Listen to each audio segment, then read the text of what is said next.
여기는 침례교회가 폴링 선교사가 오셔서 1898년도 4,732평의 땅을 매입했습니다. 이건 옥녀봉이 3분의 1이 해당되는 그런 넓은 땅인데 이걸 매입하면서 이 자리에 와서 기역자 집을 지었어요.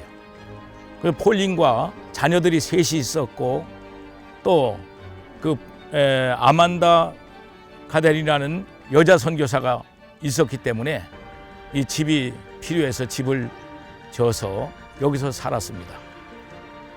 그러다가 이분이 1899년에 여기서 철수를 하고 스테트맨이 공주에서 여기 와서 이 기역자 집을 기역자 교회로 바꾼 그 현장이 되겠습니다.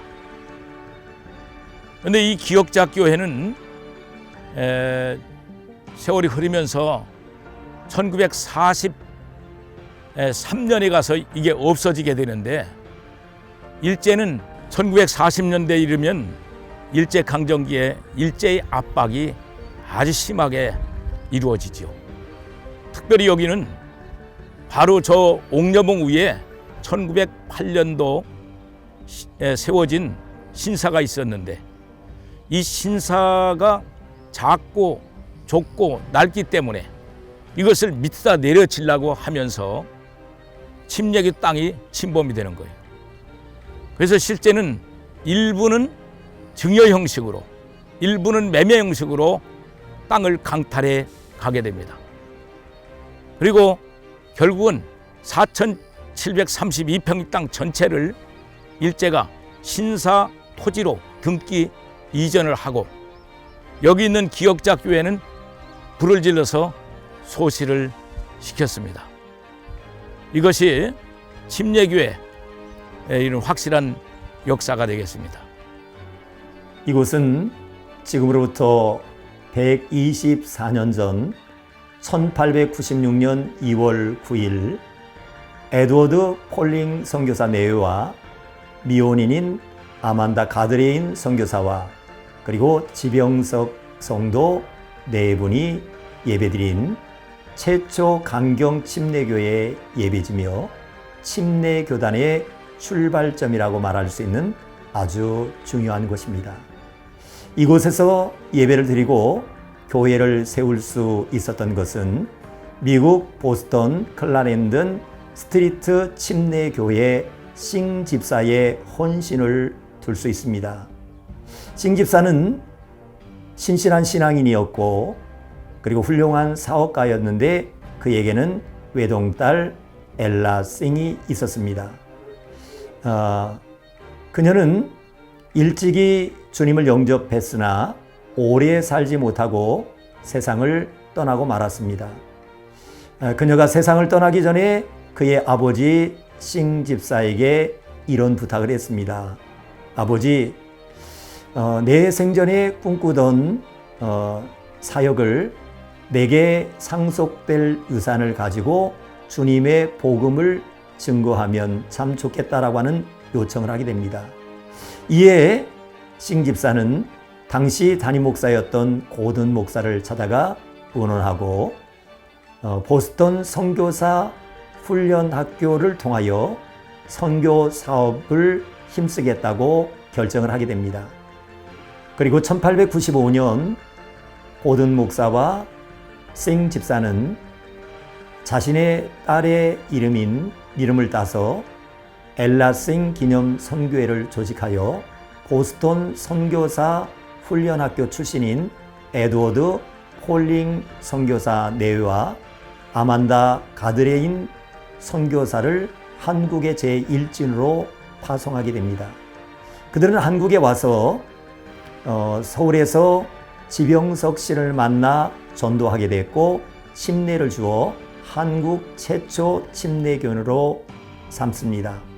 그리고 이어 지병석 씨가 살고 있는 강경으로 내려와 그의 집을 예배의 처소로 삼아 최초 예배를 드리고 오늘에 이르렀습니다.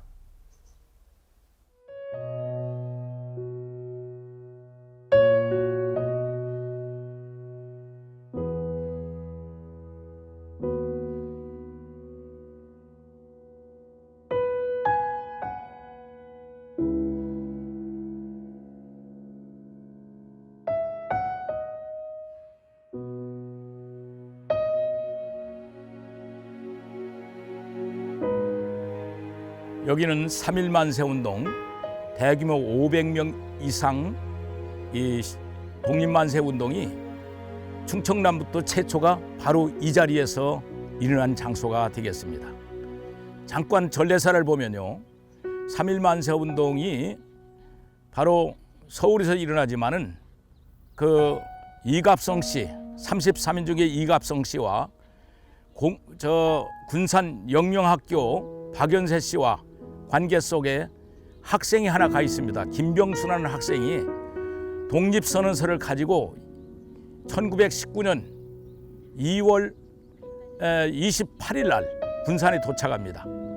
그래서 군산의 3.1 만세운동이 바로 3월 5일 날 일어납니다. 이 운동을 일어난 것을 보고 바로 이 강 건너 세도면 청포리 교회가 운영하는 창녀학교 선생 엄창섭 선생이 그 사실을 알고 그 자료를 가지고 자기 동네로 와서 이제 그 같은 동지들을 모았어요. 그러다가 우리가 작은 마을에서 3.1 만세운동하는 것보다 그 당시에 굉장히 큰 도시 강경이 와서 만세운동을 하기로 결정하고 준비를 하게 됩니다. 그래서 바로 10일 날 강경 장날 오후 3시에 이 자리에서 만세운동이 일어나는데, 이 사람들이 장날 장군들을 동원하고 여기저기 다 얘기해서 여기서 미리 만든 태극기를 가지고 만세 삼창을 하면서 본정통으로 갔을 때는 한 500명이 동원됐는데, 이것이 바로 대규모 최초 만세운동이 됩니다. 이 운동은 아우네 장터 3,000명이 동원됐던 아우네 장터보다 20일 먼저 일어난 사건이 되겠습니다. 이 3.1 만세운동을 통해서 우리가 볼 수 있는 건요, 강경은 7번이나 계속해서 일어났고 논산시 전체로 13번의 만세운동이 일어나게 됩니다. 이 7번이 계속 일어났다고 하는 것은 강경 사람들이 얼만큼 간절했고 독립의 운동에 함께 동참했다는 그런 증거로 남게 되는 것입니다. 이것은 안순등 여사 추모비입니다. 이 안순등 여사는 충북 괴산 출신이에요. 거기서 태어나가지고 서울 정신여고를 졸업했습니다. 그 이후에 또 보육학교를 나왔어요. 그리고 강경으로 시집으로 와가지고 강경댁이 됩니다. 그런데 이분이 한 일이 뭐냐면 바로 애국부인의 강경 지회장의 역할을 했어요. 여러분 아시는 대로 애국부인회는 그 당시에 어려울 때 조금씩 성금을 모아가지고 바로 상하이 임시정부의 독립군들에게 그 성금을 보내는 운동이 그 첫째 목적이었습니다. 이 일을 이분이 감당하게 됩니다. 그러다가 결국은 광복을 맞이하게 되죠. 그 당시의 역사적인 배경을 보면 정신적인 문제가 아주 혼란이 와요. 특히 이제 이데올로기 문제인데, 바로 자유민주주의를 수호할 것이냐 아니면 사회주의 국가를 세울 것이냐, 이런 문제가 있어서 상당히 사회적인 혼란을 가져올 때 이분은 자유민주주의를 부르짖고 강연회를 하고 많은 사람을 설득했습니다. 그러다가 결국은 이 나라 대한민국이 세워지게 되죠. 그런데 불행하게도 1950년 6.25 전쟁을 맞이하게 됩니다. 이때 안순등 여사는 나이도 많지만은 목숨 걸고 공산당들에게 가서 책망합니다. 그리고 그들에게 전도를 하면서 너희들은 천벌받는다, 지옥 간다, 그렇게 얘기하니까 결국은 공산군에게 체포돼 갖고 저쪽에 있는 바이오 대학 뒷산이 공동묘지인데 거기에 끌려가게 됩니다. 그 당시에 바로 밑에 있는 중앙감리교회를 이분이 나갔는데 중앙감리교회 청년회장이 함께 끌려갑니다. 그 이유는 이분의 영향을 받았던 청년회가 반공 청년회예요. 그래서 공산당이 그걸 알고 청년회장을 같이 끌어다가 거기서 총살하게 되는데, 총살당할 때도 이분은 담대하게 서서 만세를 부르면서 장렬하게 죽음을 당해서 순궁 여사가 된 것입니다. 이분을 간단히 보면 여기 보면 그렇게 나와요. 애국 부인의 강경 지회장으로 교회의 속장으로 10년을 경주하다가 기독교인이고 교회 속장이고 여선교회 회장을 했던 분입니다. 이러한 확실한 역사를 우리는 되새겨 봅니다. 감사합니다.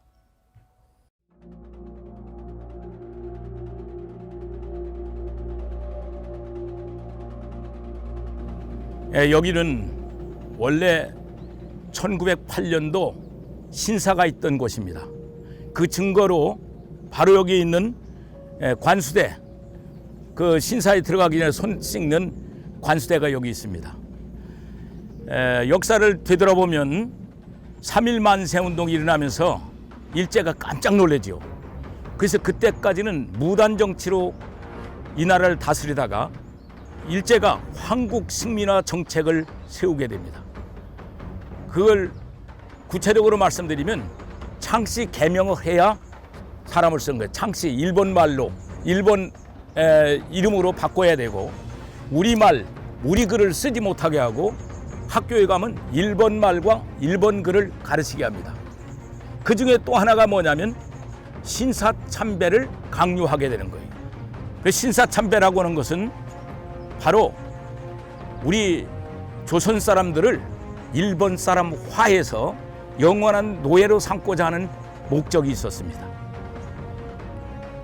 그런데 이 사실이 공표되고 발표되면서 1924년도 10월 11일에 바로 성결교회 김복회 선생 외 62명의 학생들이 그날 일부는 학교를 나오지 않고 일부는 나왔어도 여기까지 끌려와서 참배를 하지 않아서 그게 최초 신사 참배 거부 운동이 되는 것입니다. 이 일로 인해서 일제는 어린아이들이 이렇게 신사 참배를 거부하는데 저들은 깜짝 놀라죠. 그래서 이 정책을 10년 뒤로 미루게 됩니다. 실제로 기록을 보면 1935년도 가서 전국적으로 신사 참배를 강요하는 그런 문서가 가고 강요하게 되는 것입니다.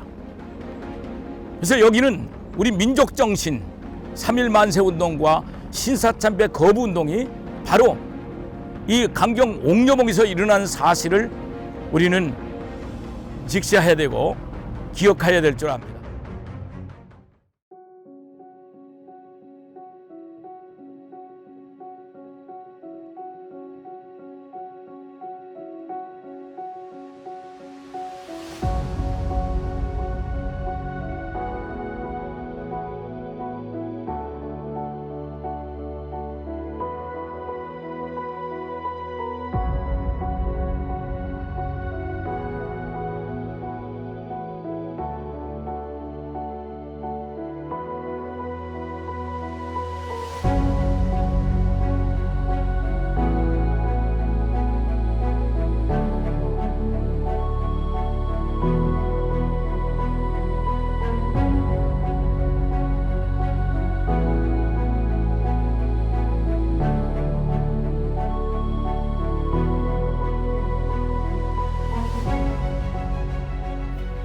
안녕하세요. 저희 강경성결교회의 한옥 예배당에 오신 것을 환영합니다.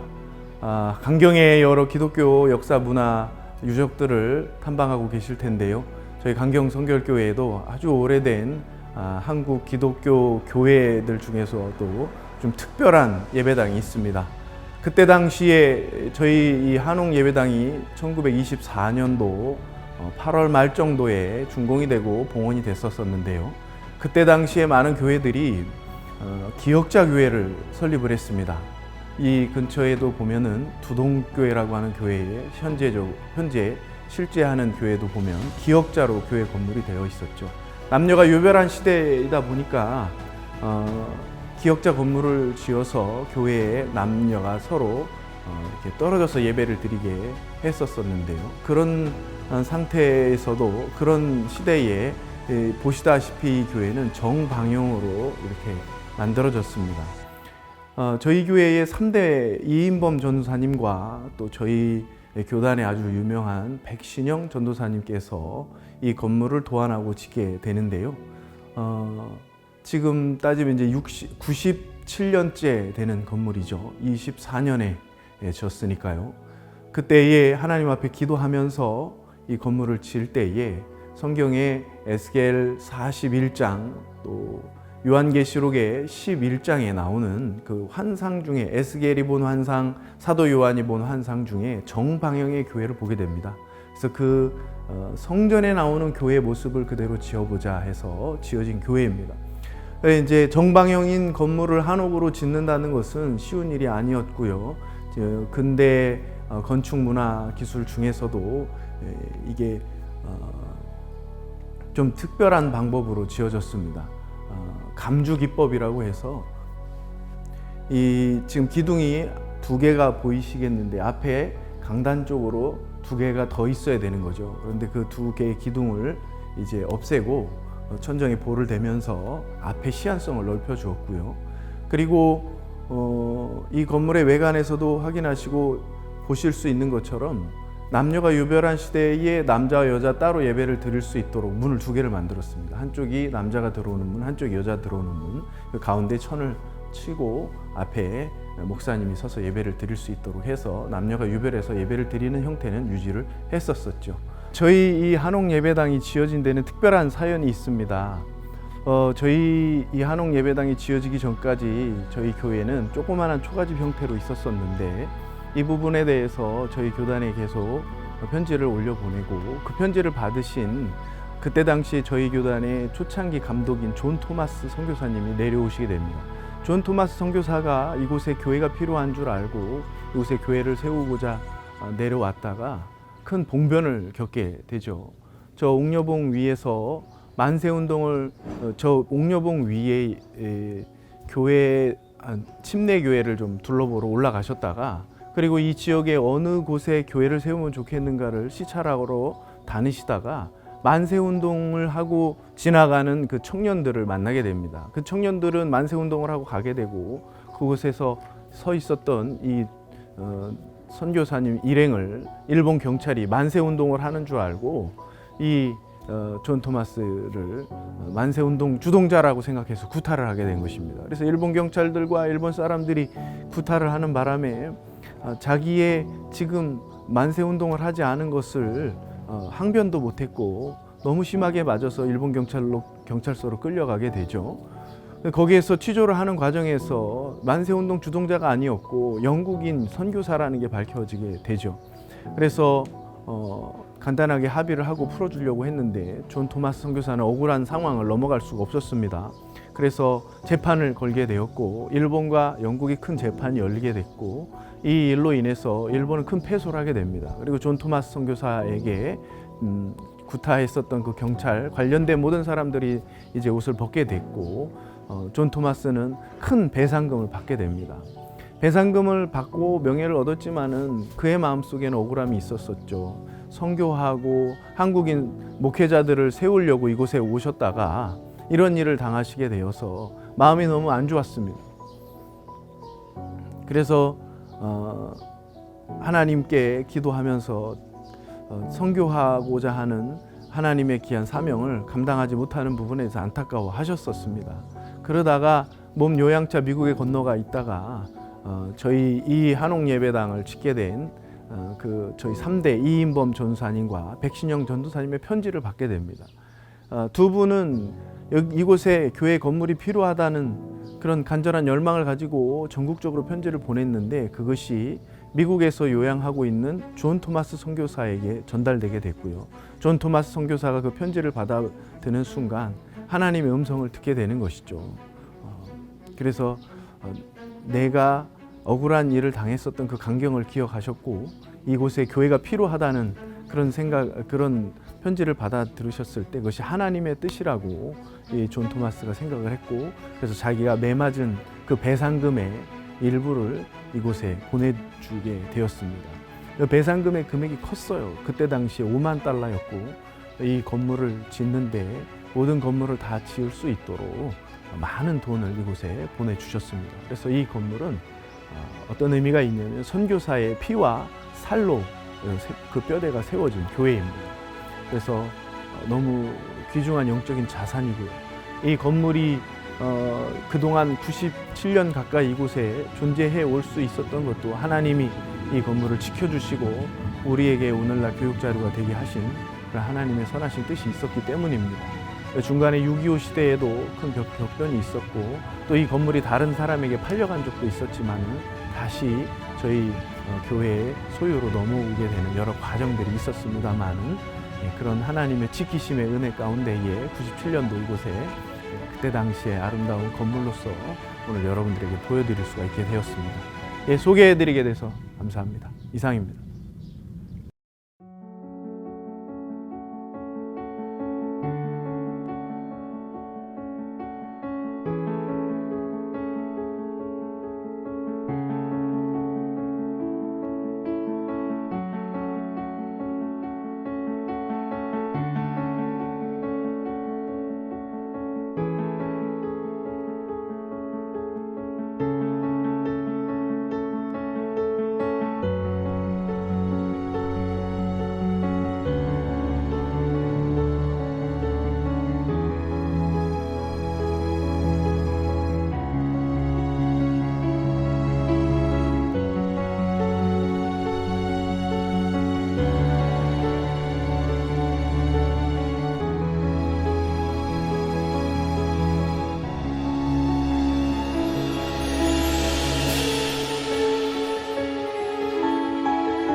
여기는 강경 성결교회가 만들어 놓은 최초 신사참배 거부 선도 기념비가 되겠습니다. 구강경 성결교회 아까 들렸는데 거기서 일어난 사건을 잊지 않기 위해서 이렇게 선도 기념비를 세웠습니다. 간단하게 제가 설명을 하자면요. 이 받침 바닥은 보면 물고기 형상으로 되어 있어요. 이것은 초대교회 성도들이 핍박을 받을 때 물고기 형상을 통해서 기독교인인 것을 서로 소통한 그런 증거가 되겠습니다. 그리고 이 선도기념비는 양쪽으로 나눠져 있죠. 이건 성경적으로 구약과 신약을 의미하는 거고요. 여기 보면 밑에 일본 군인이 총을 쏘고 있고 위에는 신사가 있어요. 신사 밑에 이제 참배하는 광경이 있는데 위에서 천사가 내려옵니다. 이 천사가 와서 이 신사 참배 거부하는 이 사실을 도와주고 보호하고 있다는 의미가 되겠고요. 여기 보면 사람들이 전부 입이 다 벌려져 있어요. 이건 뭐냐? 거부한다. 그런 의미를 얘기하고 눈이 크지요. 눈이 뚜렷하게 쳐다보면서 하늘 영광을 바라보면서 이 땅에 신사참배를 거부한다. 그런 의미가 되고요. 이 신사참배는 사실 김복기 선생 외에 62명의 학생들이 함께 했는데 배후에는 백신영 전사님이라는 유명한 분이 계십니다. 그분은 한국 부인의 결사 부장으로 있었어요. 많은 고초를 겪고 어려움을 겪었는데 여기 와 있으면서 그러나 이 신사참배는 우상숭배고 신사참배는 절대로 우리가 신앙적으로 할 수가 없다. 이런 가르침을 통해서 학생들이 거부를 하게 됩니다. 그 밑에 보면 이 62명 외에 앞뒤에 큰 돌이 세웠죠. 그건 백신영 전사하고 김복기 선생을 상징하고 그리고 돌이 다듬어지지 않았어요. 있는 그대로. 이것은 곧 62명을 상징하는 거고 다듬지 아니한 그 돌 그대로 그들의 생각과 사상을 나타내는 그런 선도 기념비가 되겠습니다.